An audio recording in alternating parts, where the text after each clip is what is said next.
Buenas noches. Buenas noches a todas mis hermanas que están conectadas. Bienvenidas a nuestro nuevo estudio de mujeres, cómo ayudar mujeres ayudando a mujeres. Bienvenida nuestra hermana Soledad, bienvenidas a todas las que están ya conectadas. Espero que este estudio de mujeres sea de mucha bendición para ti como consejera o como amiga que nos estás escuchando.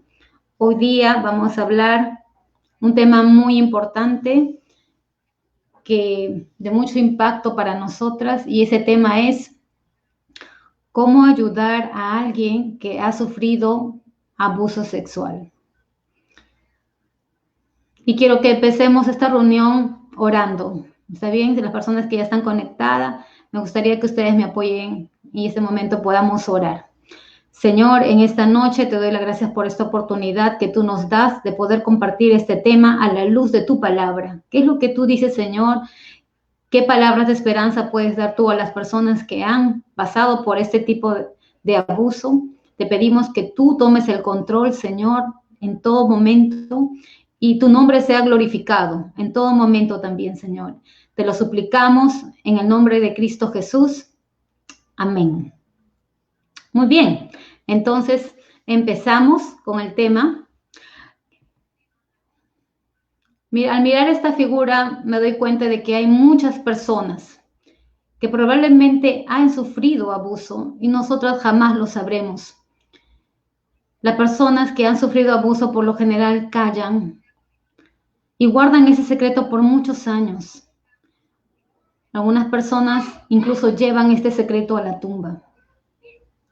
Es nuestro deber como consejeras identificar a las personas que puedan haber pasado este tipo de problemas para ofrecerles ayuda a la luz de la palabra de Dios. Para empezar este tema, quiero que nosotras hablemos sobre algunas ideas erradas acerca del abuso sexual. El abuso sexual no solo se refiere a la violación en sí, sino a todo acto que atente contra la pureza sexual de un niño. Cualquier aproximación de tipo sexual, ya sea físico o verbal. Por ejemplo, si usted como mamá está permitiendo que su niño vea programas de contenido que no son acorde a su edad, usted está cometiendo un grave error contra su niño. El abuso sexual se da generalmente dentro del entorno familiar. Personas de las cuales tú jamás sospecharías. Familiares cercanos, amigos de la familia, trabajadores de confianza.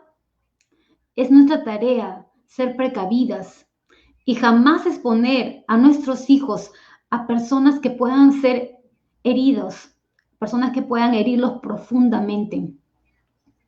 A veces nosotras somos confiadas y podemos pensar que en el colegio ellos estarán seguros, y no es así. Leía sobre el caso de Paola Guzmán, un caso que estremeció Ecuador. Una adolescente que fue víctima de abuso sexual en su propio colegio por las autoridades estudiantiles. Su madre soltera, de bajos recursos económicos, aún pide justicia para su hija, quien no solamente fue sometida a abuso, sino que salió embarazada y fue inducida a practicar un aborto. Ella no pudo soportarlo más y se quitó la vida. Esto también está sucediendo en centros de educación y a veces nosotras no nos damos cuenta. Podemos estar seguras que hay muchas personas que han sufrido abuso sexual, pero han callado por vergüenza, por temor al agresor, por temor a no ser creída, por temor a la ruptura de la familia, por temor al qué dirán o cómo la verán. Entendamos un poco más acerca de esas mujeres. Por lo general, una mujer que ha sufrido abuso es una mujer temerosa con sus hijos, porque piensan que ellos van a pasar por la misma situación que ella pasó. Una mujer que ha sufrido abuso sexual probablemente tenga problemas en la intimidad con su esposo, porque tiene ese concepto de que el sexo es sucio. Una persona que ha sufrido abuso sexual va a tener como Dios el complacer a los demás. Las opiniones de los demás son muy importantes para esta mujer, tanto que siempre van a estar sometiéndose a esta pregunta: ¿cómo crees que lo estoy haciendo? Y cuando no recibe la aprobación de otra persona, puede ser muy pronta para juzgar y condenar, o puede ser que siga tratando y esforzándose por tratar de agradar a los demás. Nosotras como consejeras debemos intentar, con la ayuda de Dios, hacerle entender que la opinión de Dios es mucho más importante que la de los hombres. Si nosotras con la ayuda del Espíritu Santo logramos esto, habremos ayudado muchísimo a esta persona. Conforme ella crezca en la palabra de Dios, ella será capaz de diferenciar entre sus propios estándares y sus dioses y el verdadero rey viviente. Otra forma en que una mujer que ha sufrido abuso expresa su desacuerdo es a través de la rebeldía. Una mujer que ha sufrido abuso es rebelde. Y al contrario, a ella no le importa la opinión de los demás. Ella puede utilizar el sexo como una manera de controlar a los hombres, riéndose en su corazón por la debilidad de ellos y el poder de ella sobre ellos. ¿Por qué esta mujer es rebelde? ¿Por qué está desperdiciando su vida en diversas formas de libertinaje? Porque quiere lo que no puede conseguir, y es la aprobación de los demás. Nosotras como consejeras debemos llevarlas a ellas, estas mujeres, al arrepentimiento. En vez de enfocarnos en su rebelión, nosotras debemos hacerla ver su mujer, la forma en que vive, la forma idólatra en la que vive y su furia como el semillero de sus formas más declaradas de pecado. El deseo de seguridad y protección es otra forma en que ellas se expresan.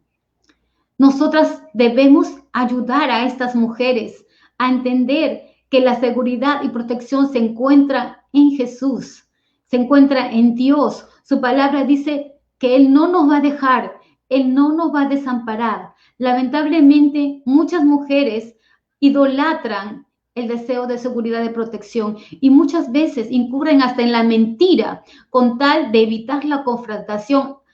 Una muestra que su corazón está inclinado a preservar su propia seguridad, aún a pesar de que está haciendo algo mal. Nosotras como consejeras debemos hacerle entender que el temor al rechazo, los problemas y la resultante inseguridad pueden ser curadas por Dios. La Biblia dice en Hebreos 13:6, de manera que podemos decir confiadamente: el Señor es mi ayudador y no temeré lo que pueda hacer el hombre. En nuestras iglesias hay muchas mujeres, nosotras no lo sabemos, nosotras lo ignoramos, probablemente han pasado por este tipo de abuso de pequeñas y probablemente estas mujeres no se van a expresar a través de acudir a pecados como el alcoholismo o algún tipo de droga, no, pero estas mujeres van a expresar diferentes cosas, como por ejemplo la bulimia. No estoy diciendo que todas las mujeres que padecen de bulimia han padecido abuso sexual, pero se da algunos casos. Estas mujeres son gastadoras compulsivas. Probablemente se involucren en relaciones pecaminosas. Son esclavas de algunos pecados sexuales como la masturbación, la promiscuidad, la frigidez.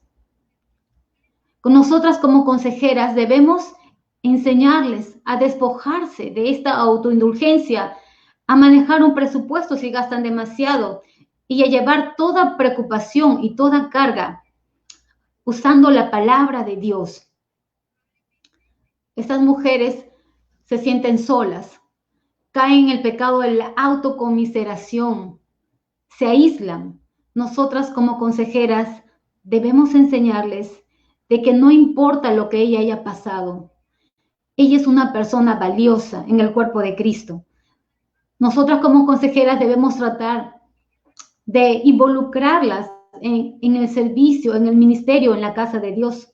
No importa qué lo que ella ha pasado. Dios quiere usarla para su gloria y honra. La Biblia dice en 1 Tesalonicenses, también os rogamos, hermanos, que amonestéis a los ociosos, que alentéis a los de poco ánimo, que sostengáis a los débiles, que seáis pacientes para con todos. 1 Tesalonicenses 5:14 nos anima a nosotras como consejeros. Ahora vamos a hablar de nosotras.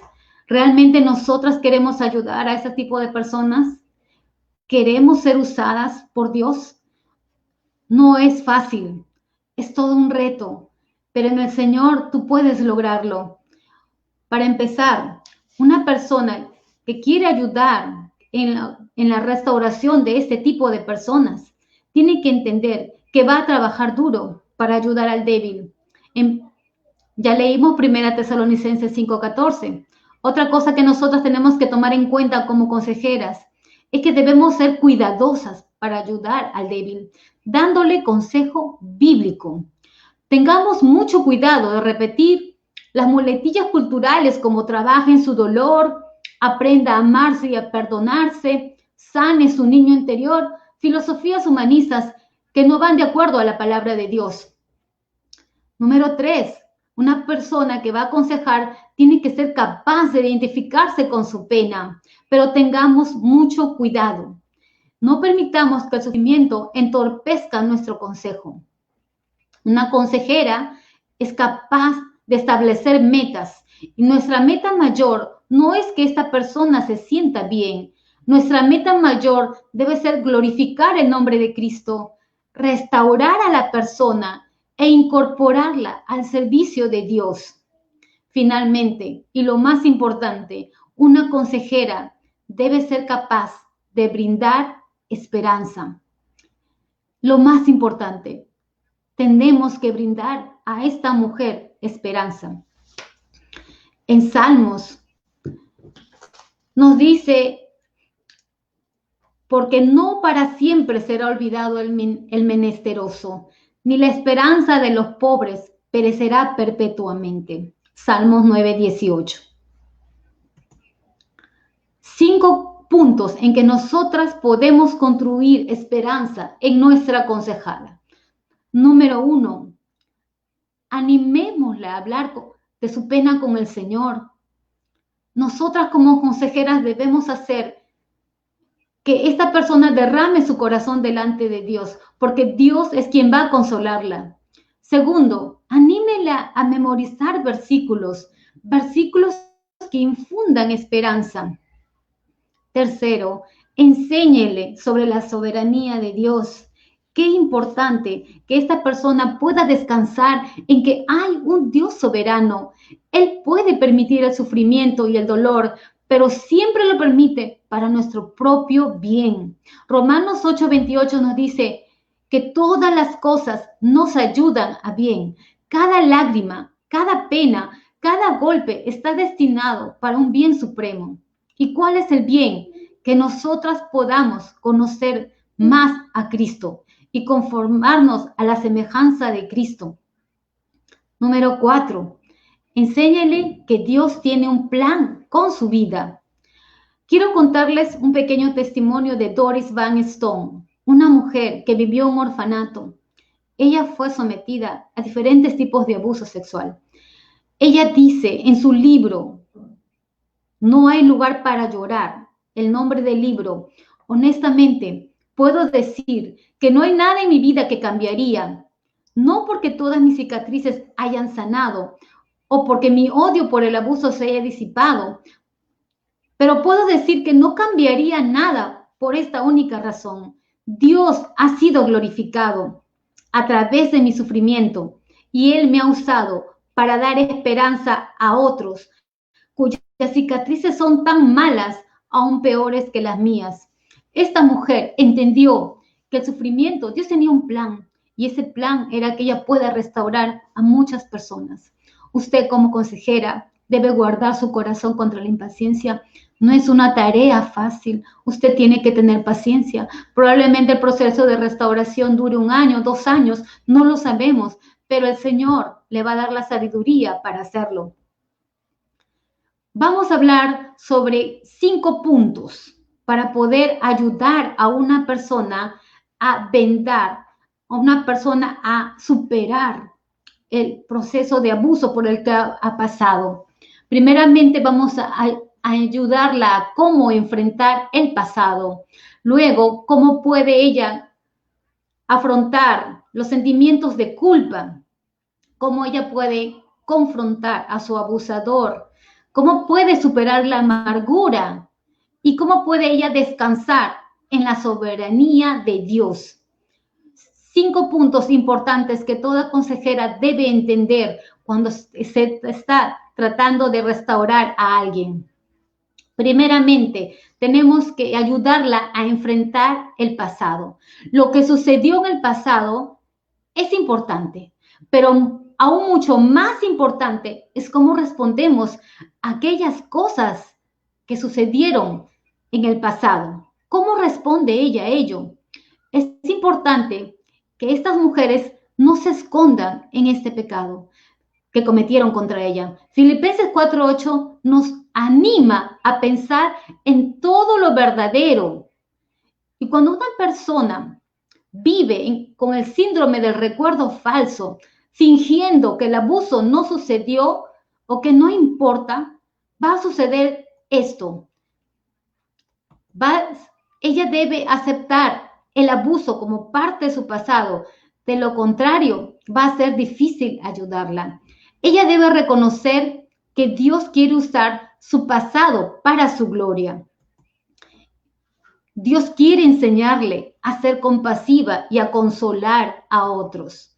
Cuando la persona finge que el abuso no sucedió, como mencionábamos anteriormente, esa persona está impidiendo el poder ayudarlas. Yo he conocido personas que han pasado por abuso sexual cuando eran niñas y ellas fingen ante su familia que todo está bien. Nunca lo revelaron a alguien, lo guardaron en lo más profundo de su corazón. Entonces, como consecuencia, nadie le ayudó. Esa mujer no ha sido restaurada. Segundo, está negando la habilidad de Dios para redimirlo. Como decíamos anteriormente, Dios quiere tomar sus debilidades y convertirlas en fortalezas, tanto como para ella como para muchas mujeres. Pero si esta mujer finge que nada sucedió, entonces, ¿cómo crees que ella va a poder ayudar a otras personas? En 2 de Corintios 1, 3 al 4 dice, bendito sea el Dios y el Padre de nuestro Señor Jesucristo, Padre de misericordias y Dios de toda consolación, el cual nos consuela en todas nuestras tribulaciones, para que podamos también nosotros consolar a los que están en cualquier tribulación por medio de la consolación con que nosotras somos consoladas por Dios. Si esta persona finge que nada sucedió en su vida, ella está negando abrazar el plan de Dios para su vida. Dios quiere redimir este sentimiento. Él la quiere cambiar, revelando su corazón y enseñándola a ser compasiva y a consolar con otros. Pero si ella no acepta lo que sucedió, probablemente jamás recibirá ayuda. Si usted como consejera le ayuda a que ella pueda asumir lo que sucedió, ayúdela a hacerlo para la gloria de Dios. Segundo punto, ayudándole a enfrentar el sentimiento de culpa. Ella no es culpable. Si nosotras vamos a Deuteronomio 22, del versículo 25 al 27, nos habla un caso de una mujer que fue tomada por la fuerza. Yo las voy a leer, dice, mas si un hombre hallara en el campo a la joven desposada y la forzare a aquel hombre acostándose con ella, morirá solamente el hombre que se acostó con ella, mas a la joven no le harás nada, no hay culpa en ella de muerte. Pues como cuando alguno se levanta contra su prójimo y le quita la vida, así es en este caso, porque él la halló en el campo, dio voces la joven desposada y no hubo quien la librase. Repito la última parte, no hubo quien la librase. La mayoría de muchachas jóvenes no entienden que algo está mal. Con frecuencia la persona que abusa de ellas le dice que esta relación es normal. Hasta que no se les enseñe de otra manera, así lo creen. Pueden sentir que hay algo incómodo en esta relación, pero lo saben lo suficiente como para pedir ayuda.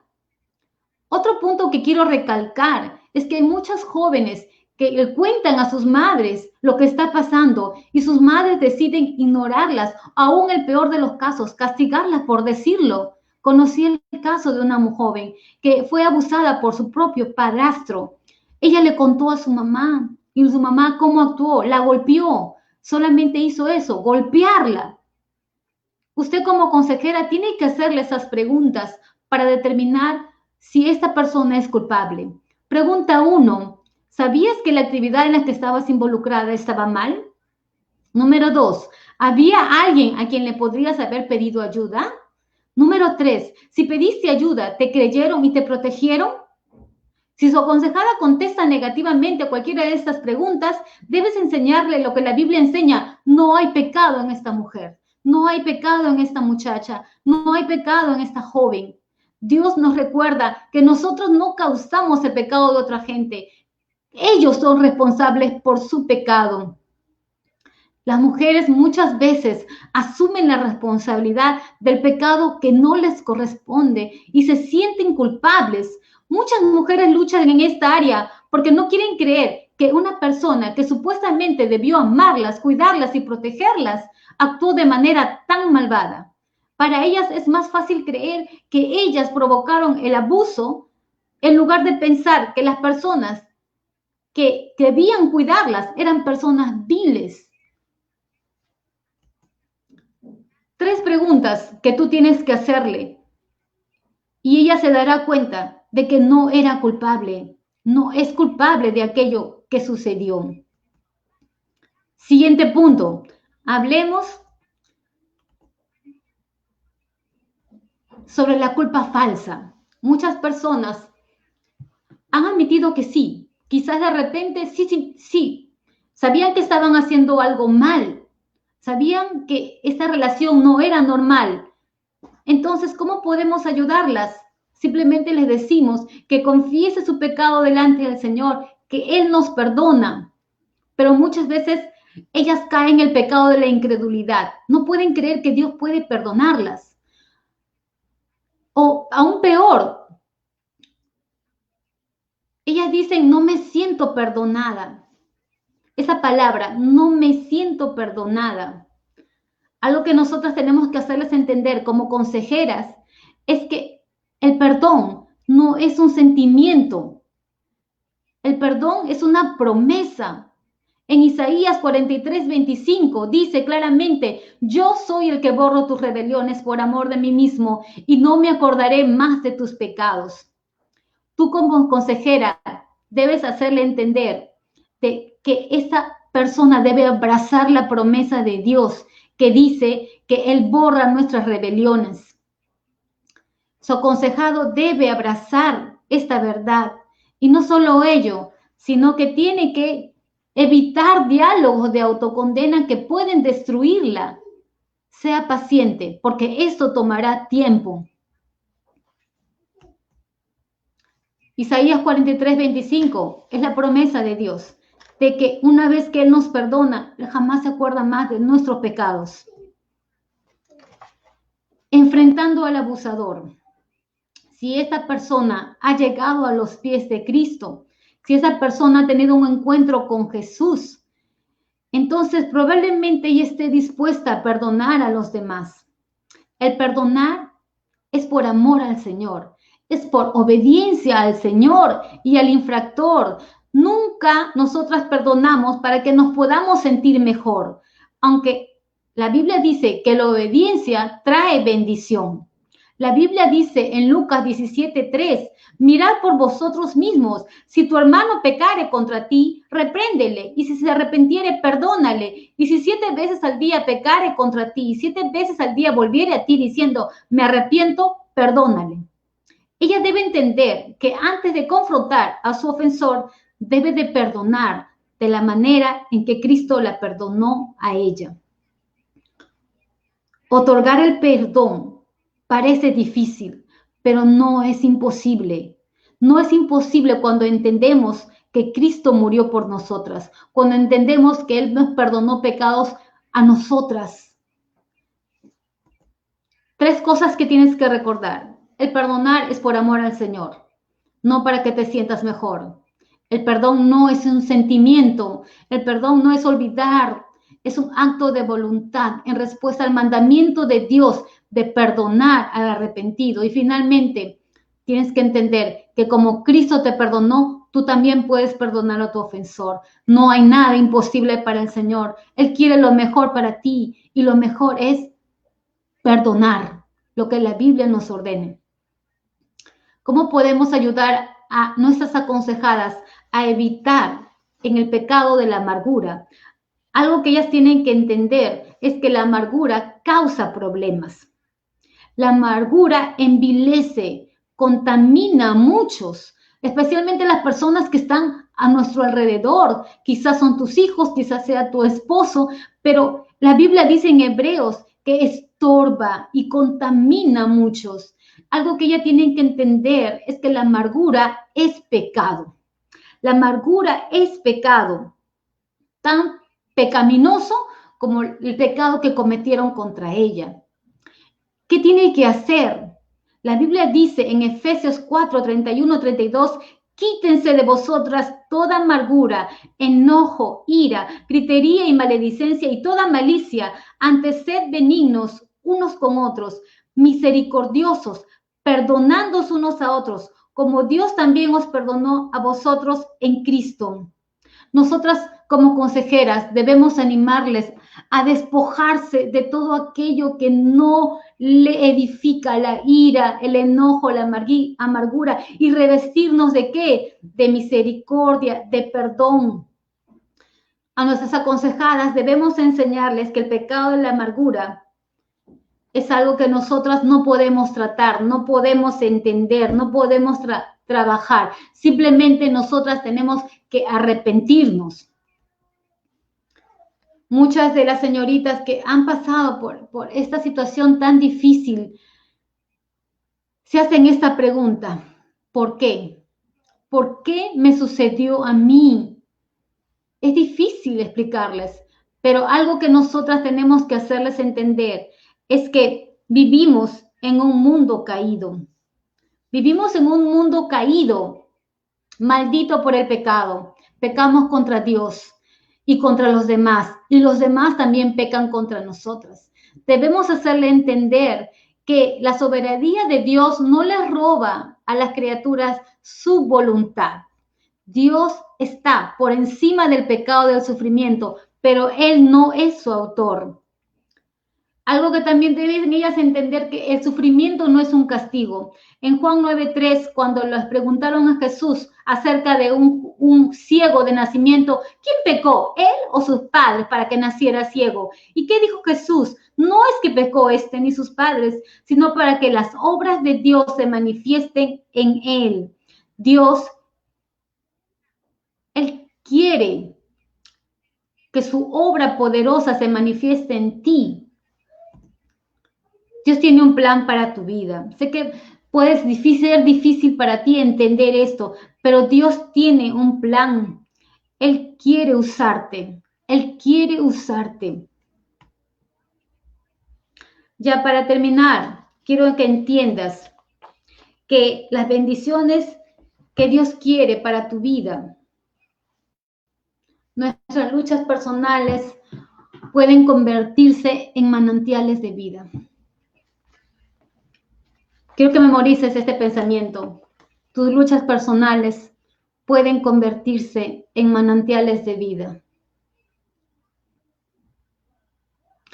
Quiero contarte el testimonio de una joven. En mis tiempos en que yo me preparaba para servir al Señor, recuerdo que todos los sábados íbamos a visitar a un orfanato de adolescentes. Y allí conocí a una adolescente que había sido abusada y ultrajada por su propio padre.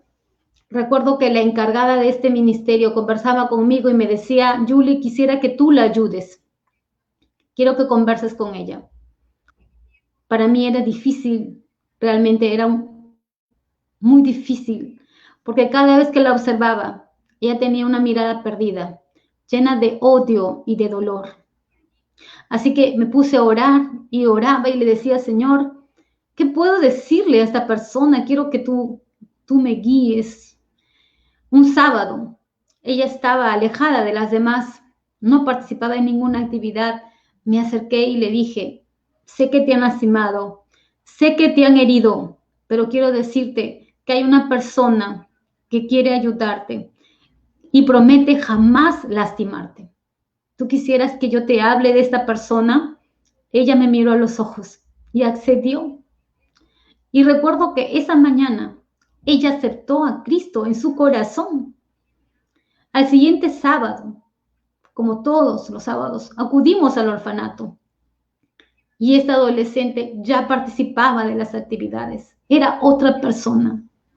Dios me permitió ser testigo del cambio que Él solamente puede hacer.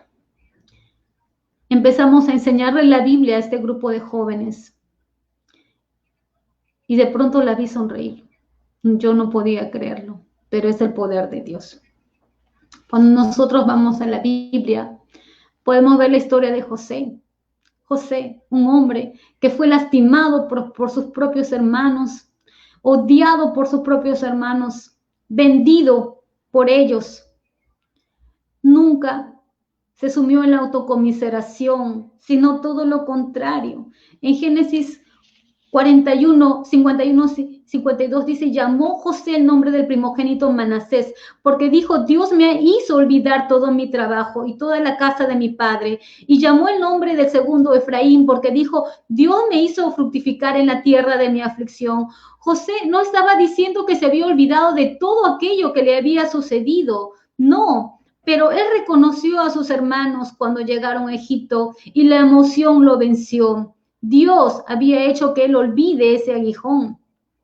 En Génesis 50, 20 dice, vosotros pensasteis mal contra mí, mas Dios lo encaminó a bien para hacer lo que vemos hoy, para mantener en vida a mucho pueblo. Dios tiene un plan para cada circunstancia adversa en la vida de sus hijos, para su máximo propósito y gloria. Quiero que entiendas que el sufrimiento tiene bendiciones. Y tú podrás decir, pero ¿cómo? Pues sí, no, quiero decirte que tú no tienes que estar encadenada al pecado de otras personas porque ellos pecaron contra ti.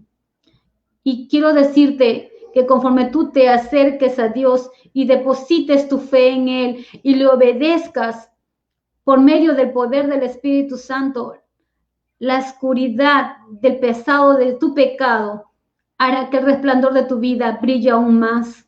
Tú puedes tener esperanza en el amoroso plan de Dios. Dios va a usar tu sufrimiento para liberar a muchas personas. Dios te va a usar para que tú puedas sentir compasión.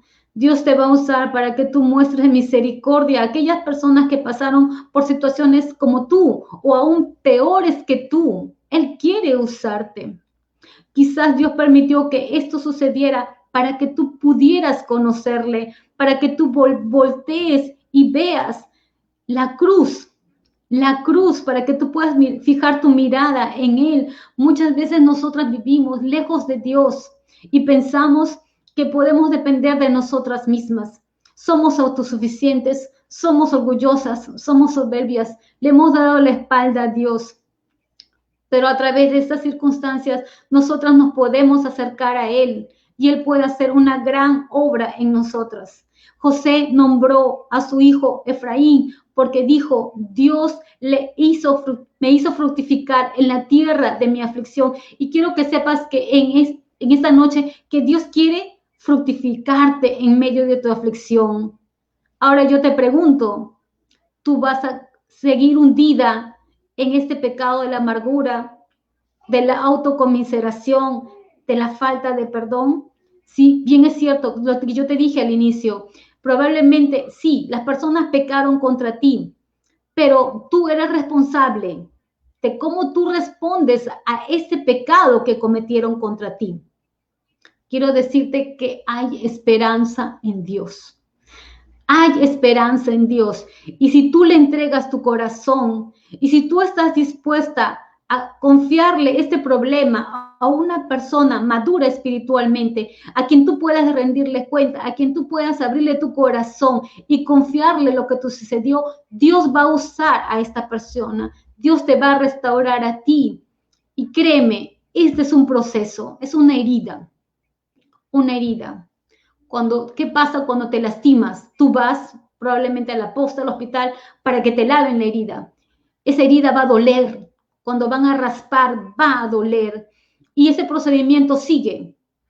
Cada vez que vayas a la posta a limpiarte esa herida, va a doler. Pero déjame decirte una cosa.